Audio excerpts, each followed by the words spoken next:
Okay, welcome students. This is our lecture series for Animal Kingdom, and in this lecture series, so far we have discussed the, first phylum, phylum Porifera, in the first very lecture. This is the second lecture of the series, and in this lecture we are going to discuss about the another phylum. The phylum is Coelenterata. So let's start. Phylum Coelenterata, we have to discuss the various general characters of phylum Coelenterata. Now, these Coelentrates, so far as the characteristics are concerned, these Coelentrates are also called as Cnidaria. These are also called Cnidaria. The members of the phylum, the animals of the phylum are also called Cnidaria. Why they are called Coelenterata and why they are called Cnidaria, we will explain in the characters. Now, so far as the first character is concerned regarding the phylum, that is about their habitat. So what about the habitat of the phylum, where they live? So again, like the Porifera, as you have observed in the first very phylum, the members of the phylum Porifera were aquatic. In this phylum also, Coelenterata or Cnidaria, the members are again aquatic, none is terrestrial. So they are aquatic, all are aquatic. All are aquatic. And again in aquatic they are generally marine. They are generally marine. Generally marine. Marine का मतलब होता है they live in the salt water, sea water. Generally marine, but again the word is generally, not exclusively. The word is generally, not exclusively. So that means there may be some exceptions which are fresh water. All are not marine, rather there are some examples in the phylum, some members are there, some individuals are there which are freshwater. For example, if we talk about the freshwater species, for example, exception लिख सकते हैं यहाँ पे, except the hydra. So there are some freshwater species of hydra which live in the freshwater, not in the marine water. So there are some exceptions. There is a class of these animals, the class of a phylum which are called Hydrozoa, and in this Hydrozoa class of the phylum, there are many members which are freshwater rather than the marine, right? So for example, hydra here, this hydra can be a freshwater species, so it is not marine. Now, so this is the first character regarding the habitat. Now, there is one more thing, that these animals which live in the fresh water or live in the marine water, they can be sessile. That means they do not show the locomotion, or we can use another word for this, sessile, or we can say sedentary. And what we mean by sessile or sedentary? Sessile or sedentary means they are attached to the substratum. They do not show the locomotion. Attached to substratum. They are attached to substratum like plants. From the distance, sometimes we can be mistakenly, गलती से इनको plants समझेंगे, but ये plants नहीं है. Although they are sessile and sedentary, do not show the locomotion, but they are animals, right? All are not again sessile or sedentary. Some members of the phylum are sedentary or sessile, while other members of the phylum are free swimming. So both the characters are present in the phylum. Some individuals are sessile, attached like plants, fixed, right? While others are free swimming, they can freely swim in the water. So this is one more thing that we need to understand in the first character, and the character is habitat, right? Let me repeat again. These members of the phylum Coelenterata or Cnidaria, they are all aquatic. Generally they are marine, they live in the salt water, sea water, and there are some exceptions which do not live in the marine water, salt water, rather they are found in the fresh water. And in the marine water or the fresh water, they are sessile, they can be sessile, attached to the substrata, attached to the substratum, fixed to the substratum like a plant, and they may be free swimming. There are some members which are freely swimming in the water. Now, moving to the next character. The next character of the phylum is that These members of the Coelenterata or Cnidaria, they are again diploblastic animals, not triploblastic animals. So regarding the germ layers, where we discuss an animal can be diploblastic or triploblastic, we have already discussed this character many times so far. So germ layers in this case, Coelenterata or Cnidaria, are only 2 in number. They have only ectoderm and endoderm. Mesoderm is again absent. Mesoderm is altogether absent. So the character is diploblastic. They are diploblastic animals. They are diploblastic animals. And you know that diploblastic means there are only 2 germ layers. That is only 2 germ layers. There are only 2 germ layers found in their embryonic stage, in their gastrula, right? Now, one more character regarding the phylum Coelenterata is their level of organization. So what about their level of organization? So what is their level of organization? Here we see an advanced character as compared to the Porifera. If you remember, in the Porifera, the level of organization was cellular. They are not having the tissue level of organization. Cells have not formed the tissues. But in this phylum called Coelenterata or Cnidaria, we see that the cells have formed the tissues. So when the cells have formed the tissues, the level of organization is called shabash. The level of organization is called a tissue level of organization. So they have tissue level of organization. So unlike the Porifera, they do not have the cellular, rather they have the tissue level of organization. We can see many tissues in their body, although not so much complexity, but the level of organization is not cellular, rather it is tissue level of organization. So remember, Coelenterata have tissue level of organization. Now moving to the next character, we have the another character in the phylum, that is regarding their symmetry. What about the symmetry of Coelenterata? Symmetry.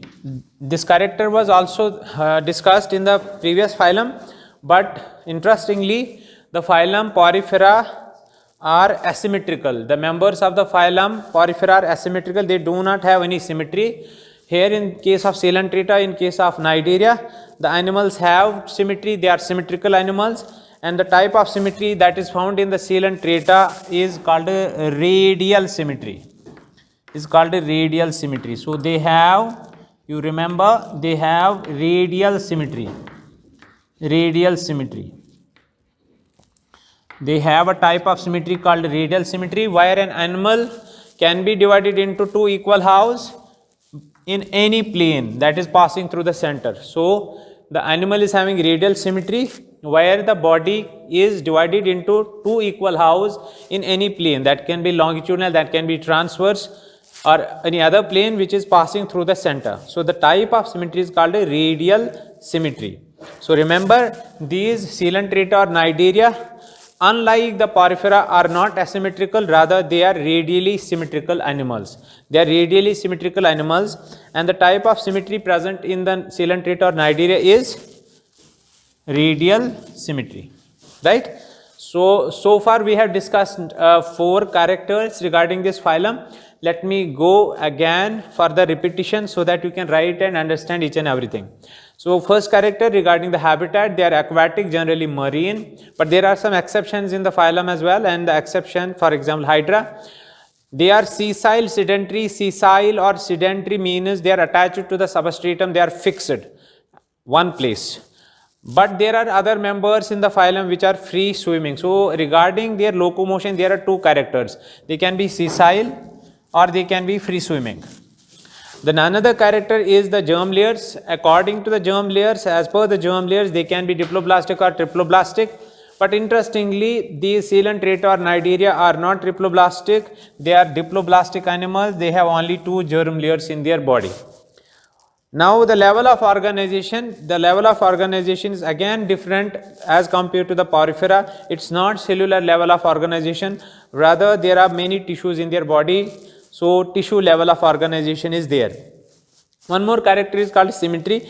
Symmetry is the similarity or the repetition of the body parts of an animal, and we use some planes to show this symmetry. It can be radially symmetrical or bilaterally symmetrical, or there is no symmetry, asymmetrical. In the first very phylum, that is porifera, we observed a kind of main character. We found an arrangement of the structures where an animal cannot be divided into two equal halves. When an animal is not divided into two equal halves, that there is no symmetry, the animal is called asymmetrical. But here in the second phylum, that is Coelant, Treta or Cnidaria, we find a kind of symmetry. There is similarity or the repetition in the structures of the body.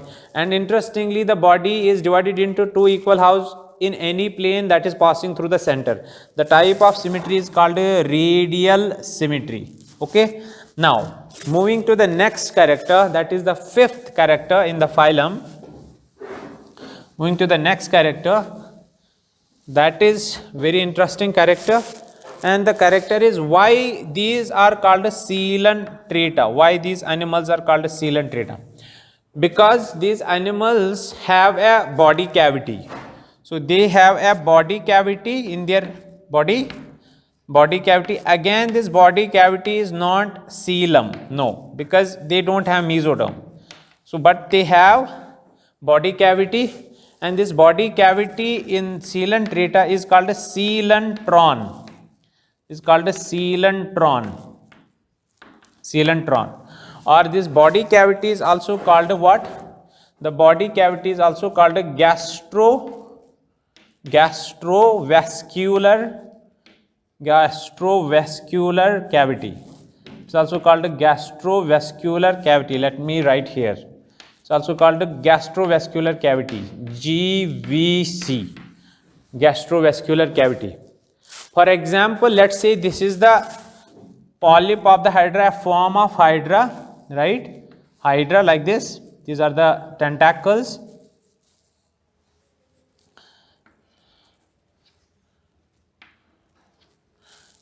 This hydra. Okay. Now here you can see the outer layer. This is the outer layer of the body wall. Let's try to understand. This is the outer layer of the body wall, right? And inside it encloses a cavity. Here it encloses a cavity. This is the cavity, let's say, for the sake of convenience. And this cavity inside, which is enclosed by the body wall. Again, this cavity is enclosed by the body wall. There are two layers of the body wall which constitute or which enclose this cavity, and this cavity is called as gastrovascular cavity, or it is called a coelentron. But interestingly, again, the coelentron is opening to the outside by means of this opening here. This is one opening here. You can call it ostium. But it is again both acting as mouth and anus. This is entry and exit, right?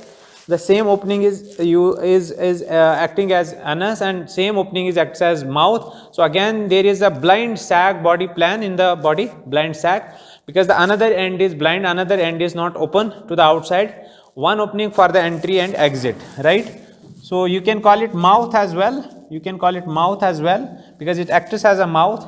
So this body cavity, coelentron, or the gastrovascular cavity, it opens to the outside, or it is connected to the outside environment.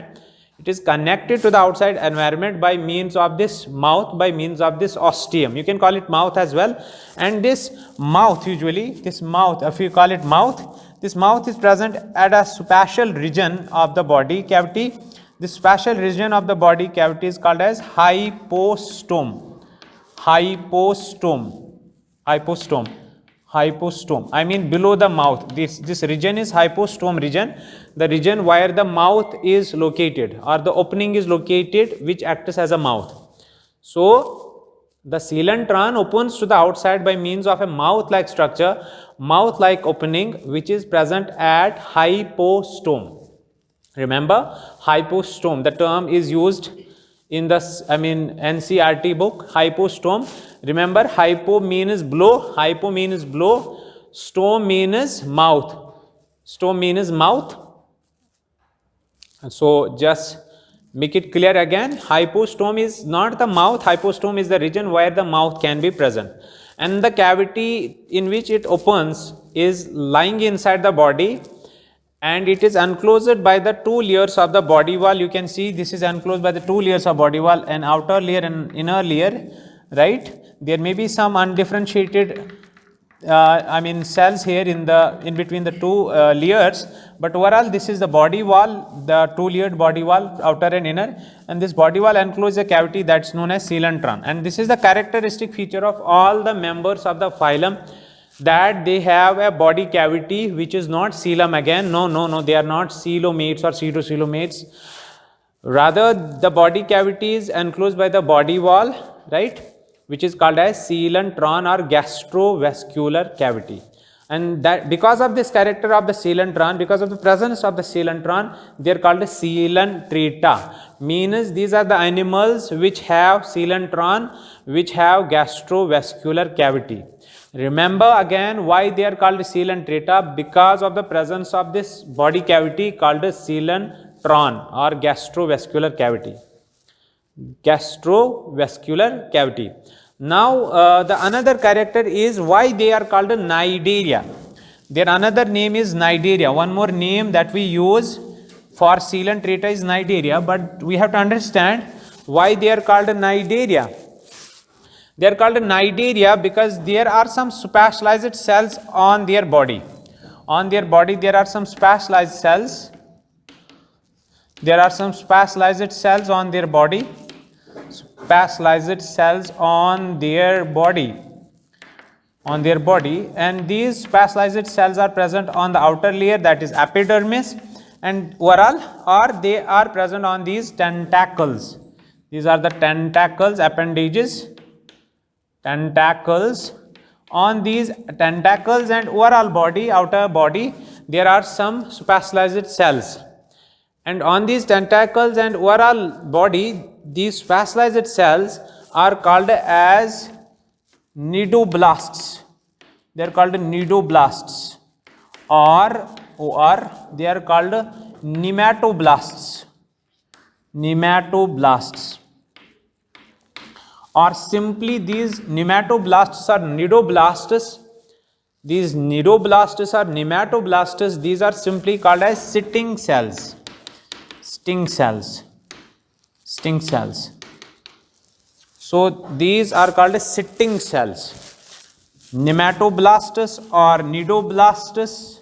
You can use these words interchangeably, right? You can use these words interchangeably. Cnidoblasts or nematoblasts, and on the basis of this character, that is cnidoblasts, they are called cnidaria. Means these are the animals which have some specialized cells on their body, and those specialized cells are called cnidoblasts or nematoblasts, or they are simply called as sitting cells. Why? Because they have some sitting apparatus. These cells have some sitting apparatus, used for bite, used for sting apparatus, and these sitting apparatus, they contain some poisons as well. Poison, right? Which is sometimes enough to kill a prey or a predator when they go for the defense or offense. So these sitting apparatus are used for many purposes. These sitting cells are used for many functions. For example, if we talk about the functions of these sitting cells or the sitting apparatus or these cnidoblasts, try to understand. These cells, these specialized cells are used for the anchorage.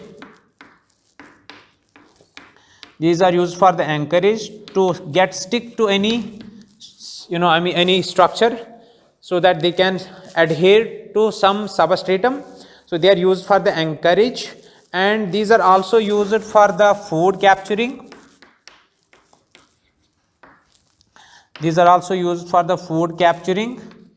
These cells, sitting cells, these are also used for the defense.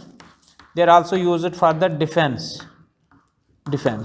So these are some important functions of these sitting cells. They are used for food capturing, they are used for the anchorage, they are used for the defense, and even offense as well, defense and offense. Defense from the predator and offense to kill its prey. They are used to kill prey. Yes, these sitting cells are also used to kill their prey. Preying. Right? When they themselves become predatory, they kill their prey. So they can use this sitting apparatus which contains some poisons, some toxins, neurotoxins sometimes, right?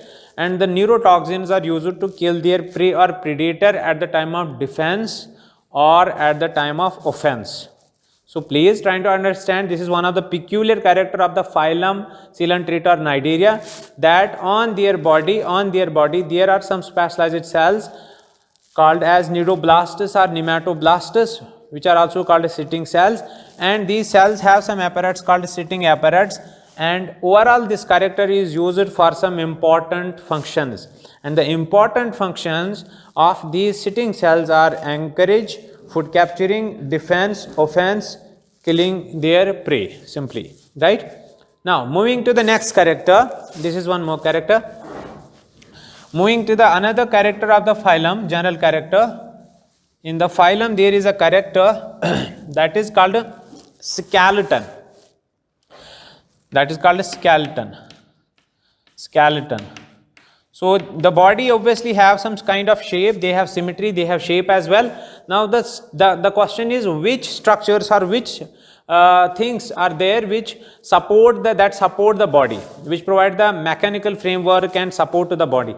So it has been found that in these animals there are some calcium carbonate,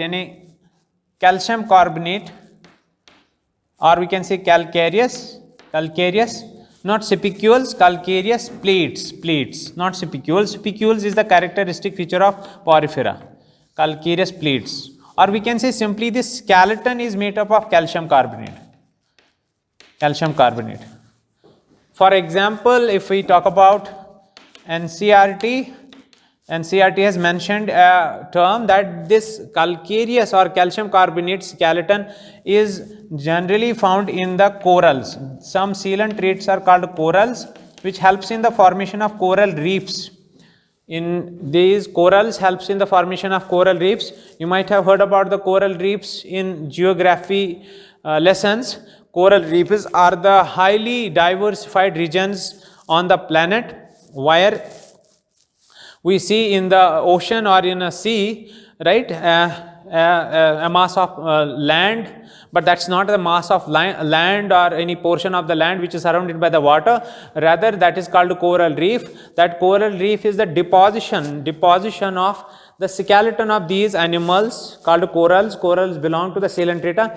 They shed off their skeleton sometimes, which is accumulated in the water body for a long period of time and is converted in the form of mound or in the form of mass, and that becomes later the diversified region, right, a habitat for many organisms called as coral reefs. And there are many types of coral reefs in the world, right, some bigger and some smaller. And these coral reefs are actually formed by the skeleton of such type of animals. It is not only the Coelenterata which constitute the corals. Some other animals helps in the formation of coral reefs, but particularly in this phylum, some members are specifically called as corals, which help in the formation of coral reefs in a water body. So these corals, it has been found that in these corals the skeleton is made up of this calcium carbonate. Yes, this skeleton is made up of calcium carbonate plates. Okay, now there is one more interesting character in the phylum. In the phylum, there is one more interesting character. The character is called their body form. So what about the body form? Body form. There are two main body forms in their life cycle. An animal repeats its life cycle, and in the life cycle we can say different forms. It can exist in different forms. When an animal exists in the different forms in its life cycle, this character is called as polymorphism. This is called polymorphism. Poly means many, morphism means the occurrence of forms, structures. So they show this phenomenon of polymorphism. Many members, even most of them, show the phenomenon of polymorphism. So this is an interesting character. If you will be asked that which one of the following phylum or group of animals show the polymorphism, so the correct answer is Coelenterata. Coelenterata show the phenomenon of polymorphism. That means a same individual can exist in many forms. Same individual, one individual can exist in many forms. Many forms. One individual can exist in many forms. Okay, they are structurally different, functionally different. The forms are structurally different and functionally different. For example, there are two main forms, as I started before I write down the this character. So there are two main body forms. There are two main body forms that we observe during the life cycle of a Coelenterata or Cnidaria. One form of the individual is called as polyp. One form is called polyp. Another form is called as medusa. Both the forms can exist in the life cycle of same individual. Both the forms can form in the life cycle of same individual. Try to understand. And now what is the difference? Polyp is a cylindrical structure. It is a cylindrical structure. It's a cylindrical structure. It is a cylindrical structure. And this medusa, it is an umbrella shaped structure. It's an umbrella shaped structure. So this is the difference in their form, in their structure. One is cylindrical, another is umbrella, but both are existing in the life cycle of same individual. Try to understand. So now the functional difference is this: polyp, it is an asexual form. It is an asexual zooid. Sometimes we use term zooid. It's an asexual form. It reproduces asexually. So it is an asexual zooid. Right? While this medusa, it do not reproduce asexually, it is a sexual zooid. It's a sexual zooid. It's a sexual form. Right? So you can see these are two different forms in the same individual. One individual sometimes exists as a polyp and then produces medusa, and medusa produces polyp. So there is a cyclic changes in the formation of these two different forms. For example, polyp, this polyp can reproduce asexually. The polyp can reproduce asexually and give rise the medusa. Medusa is formed, and this medusa reproduces sexually. It reproduces sexually and give rise the polyp. So you can see how the life cycle is repeated, and in the life cycle a polyp gives rise medusa by means of asexual method, and then medusa, which is an umbrella like structure, gives rise the polyp by sexual means. Here the gametes are formed, here the gametes are not formed. Directly the polyp gives rise the medusa from a bud, and then medusa gives rise sexually the polyp. So since both the forms are found, which are structurally different and functionally different, since both the forms are found in the same life cycle, so this is called as what? Polymorphism. And there is one more interesting character that is associated with the same thing, that one form is asexual and another form is sexual. So in the life cycle both the forms are found. There is both asexual reproduction as well as sexual reproduction, and both the types of reproduction are found in the same animal. Both the types of reproductions are found in the same animal. Sometimes it can reproduce asexually and giving rise the medusa, and the same animal sometimes reproduces by sexually giving rise the polyp, right? So this is the phenomenon. There is alternation of asexual and sexual forms in the life cycle. When there is alternation of asexual and sexual forms in the life cycle, this is called as alternation of generation. This is called alternation of generation. This is called alternation of generation. So you can write one more character. They show the alternation of generation. Yes, Coelenterata show an alternation of generation. Means first they reproduce asexually, then they can reproduce sexually, and in the same life cycle. Alternation of generation. Alternation of generation. Or it is sometimes also called a metagenesis. Remember, this is very important.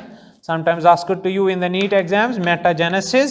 Metagenesis means they reproduce asexually, and then an asexual form give rise the medusa, and then this medusa, which is a sexual form, this sexual form gives rise the polyp. So this presence or formation of polyp and medusa, one is asexual, another is sexual, this is called as metagenesis, or we can say alternation of generation. There is a little bit difference between alternation of generation and metagenesis. You are class 11 students, when you will go to the plant kingdom and all that sometimes kingdom of fungi, you will see the alternation of generation. We generally see one form that is asexual, that is usually diploid, and the sexual form is haploid. But here in case of Coelenterata, we don't have the haploid and diploid forms. Here in the Coelenterata, this asexual form called polyp, it is diploid. This one is diploid, it is diploid, and the medusa is also diploid. So both the forms are diploid. Unlike the alternation of generation in case of plants, where the one form is asexual and diploid, another form is sexual and haploid.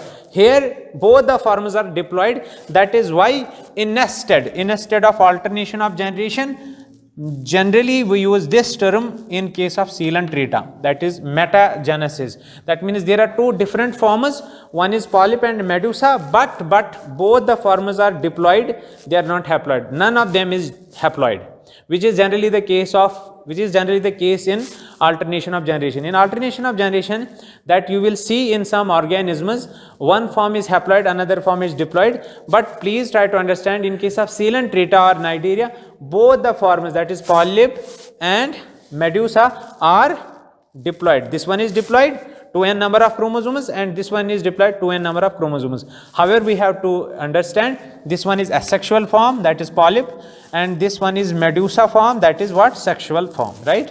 So okay, so this is called the alternation of generation or metagenesis. Now, so here we have understood that they can reproduce both, okay, they can reproduce both asexually as well as sexually. Yes, so if we talk about the reproduction, they reproduce both asexually and sexually.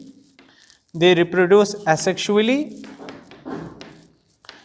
as well as sexually. They can have both the types of reproduction. So this is one more character, right?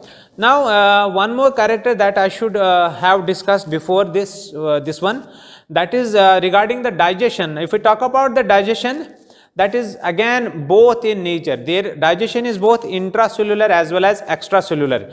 Intracellular, you know, that takes place in the cells. Within the cells, they have both intracellular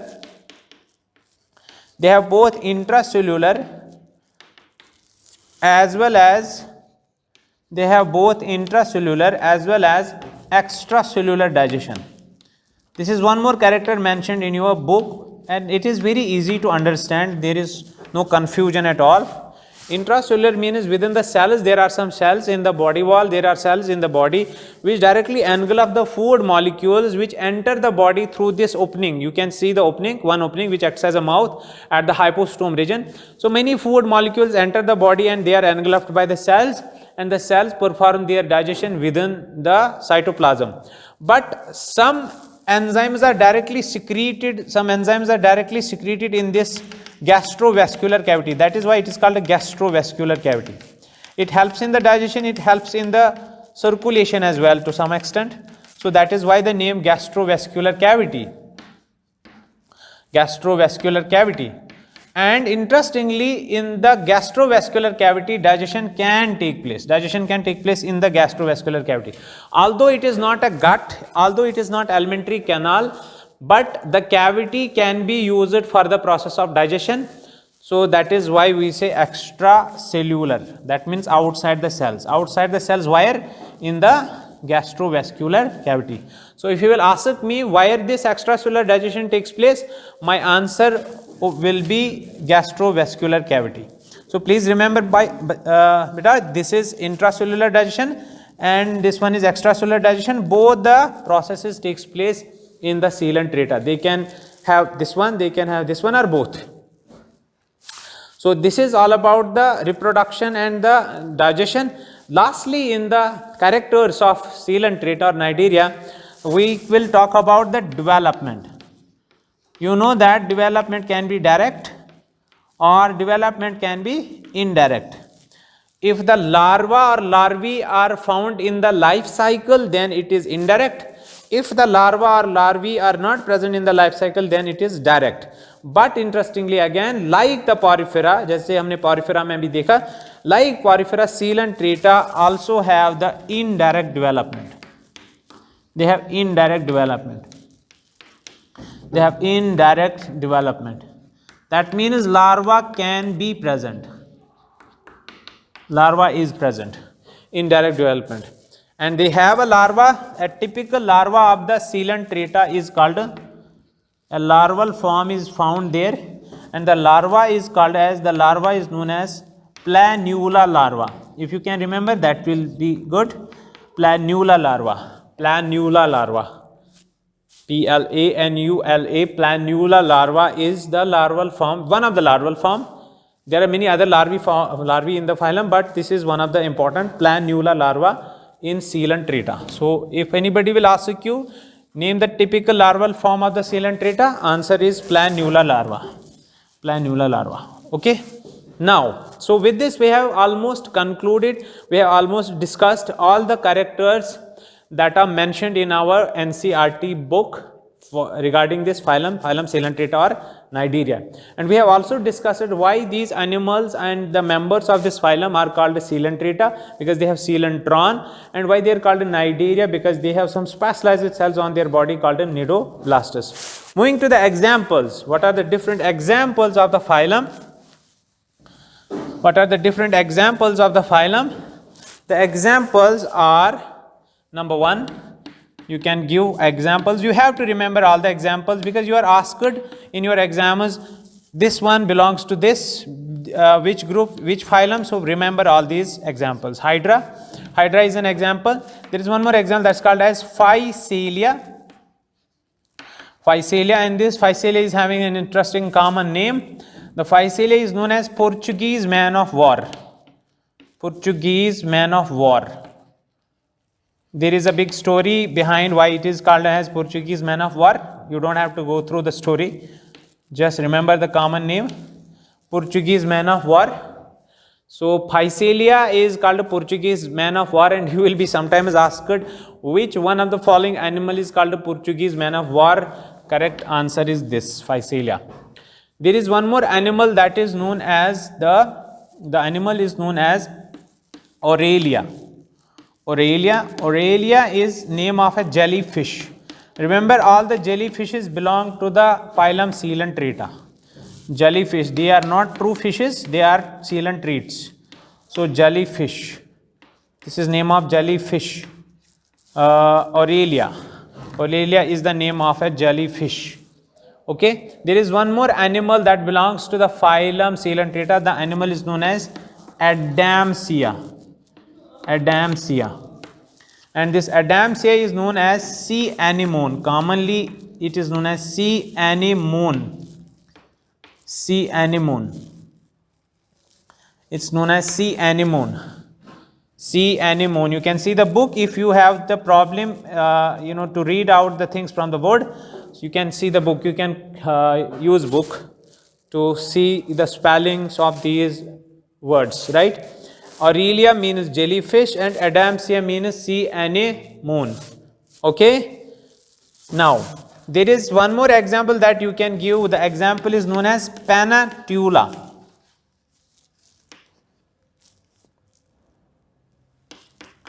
Panatula.